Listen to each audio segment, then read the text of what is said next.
જય શ્રી રામ। આજે આવતી 26 માર્ચે રામનવમીના પાવન દિવસે રામ જન્મોત્સવની જે ભવ્યાતિ ભવ્ય શોભાયાત્રા નીકળવાની છે તેમાં મોરબીમાં આશરે 20થી વધુ સનાતની સમાજના જે સંગઠનો છે તેઓ જોડાશે અને આ જે ભવ્ય અને દિવ્ય કાર્ય છે એના આયોજનમાં પણ એ તમામ જે સમાજો અને સંગઠનો છે એનું ખૂબ મોટું યોગદાન રહેલું છે। આની સાથે આ જે શોભાયાત્રા મોરબીના રસ્તાઓ ઉપર પ્રયાણ કરશે તેનું નવા બસ સ્ટેન્ડે અને નગર દરવાજાના ચોકમાં આરતી કરીને સ્વાગત કરવામાં આવશે અને રાત્રે 12 વાગે રામ મહેલ મંદિર દરબારગઢે આની દિવ્ય અને ભવ્યાતિ ભવ્ય મહાઆરતી કરવામાં આવશે।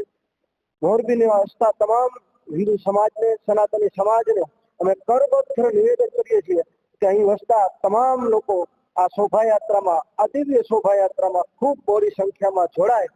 અને આ પાવન અવસરને પોતાના માણી અને કૃતાર્થ થાય। મોરબીમાં સર્વે હિન્દુ સમાજ દ્વારા જે રામનવમીની ભવ્ય અને દિવ્ય દર સાલ જે ઉજવણી કરવામાં આવે છે એ આ સાલ પણ ભવ્ય અને દિવ્ય જે દર સાલ કરી તેના કરતા પણ વિશેષ જે રામનવમી ઉજવાય એના અનુસંધાને ઉજવણી કરવામાં આવે છે। તો જે 26 માર્ચ ગુરુવાર સાંજે 4 વાગે સર્કિટ હાઉસથી શરૂ થશે રામનવમીની શોભાયાત્રા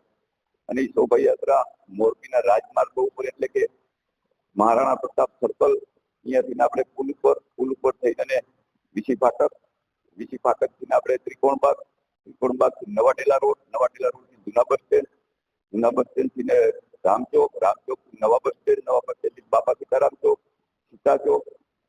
જવાપર રોડ, પછી અહીંયાથી જપિયા હનુમાન, શાક માર્કેટ અને નહેરુ ગેટ અને દરબારગઢે મહાઆરતી કરીને પૂર્ણ કરવામાં આવશે।